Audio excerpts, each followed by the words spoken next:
Hello Vizag, ఎలా ఉన్నారు? బాగున్నారా? ఇప్పుడు ఈ అమ్మాయి చెప్పవే చిరగాలి అని నా సినిమా ఇక్కడే షూట్ అయింది, వైజాగ్లోనే షూట్ అయింది. సో వైజాగ్ నాకు చాలా స్పెషల్. ఎక్కడికి వెళ్ళినా చెప్పవే చిరగాలి గురించి, ఇప్పుడు సరిపోదా శనివారం గురించి తెలుగు వాళ్ళు నన్ను అడుగుతుంటే ఉంటారు, నాకు లవ్ ఇస్తూనే ఉంటారు. సో దానికి first I want to thank the audience. మంచి సినిమా ఎక్కడి నుంచి వచ్చినా తెలుగు వాళ్ళు దానికి ఎలా మర్యాద ఇస్తారో, ఎలా దాన్ని ప్రమోట్ చేస్తారో, అలాంటి ప్రేమ వేరు ఎవరు దానికి మిమ్మల్ని మించేవారు ఎవరు లేరు.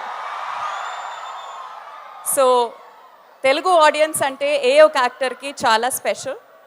నాకు చాలా సంతోషంగా ఉంది ఈ ఒక సినిమాతో ఇక్కడికి వచ్చాము. మన టీం మా టీం అందరూ ఇక్కడ ఉన్నారు.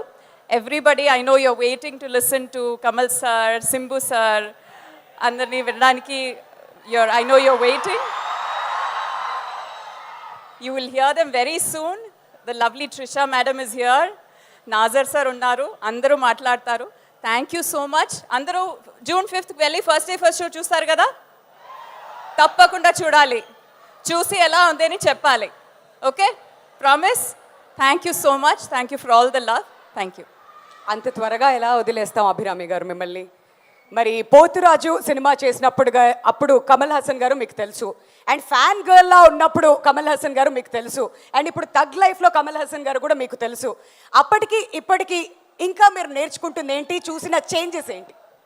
చేంజెస్ అంటే ఏం లేదు. సార్ ఎప్పుడు ఇన్ హిస్ వర్డ్స్ సార్ ఎప్పుడు సినిమా స్టూడెంటే అని చెప్తారు. బట్ మనకందరికి he's a guru. So he'll always be guru for me. The more guru learns, the more శిష్యాస్ like us will learn. అందుకని అలా పొలైట్గా ఉంటూ సెట్లో నేర్చుకున్నారా బాగా? డెఫినెట్లీ. మరి థగ్ లైఫ్ సెట్స్లో మీరు బాగా నేర్చుకున్నది, అబ్జర్వ్ చేసింది ఏంటి? ఒక మాట చెప్పడం కష్టం, because they were joints all over. Mani Ratnam sir ఒక చోట్లో, కమల్ సార్ ఇంకొక చోట్లో, Ravi K Chandran sir DOP ఇంకొక చోట్లో. I can learn from everybody, all of my co actors, Simbu గారితో, ట్రిషా మ్యామ్తో, నాజర్ సార్తో. There so many good actors. I can't say one thing. It is very hard. Right, wonderful. Thank you so much Abhirami గారు.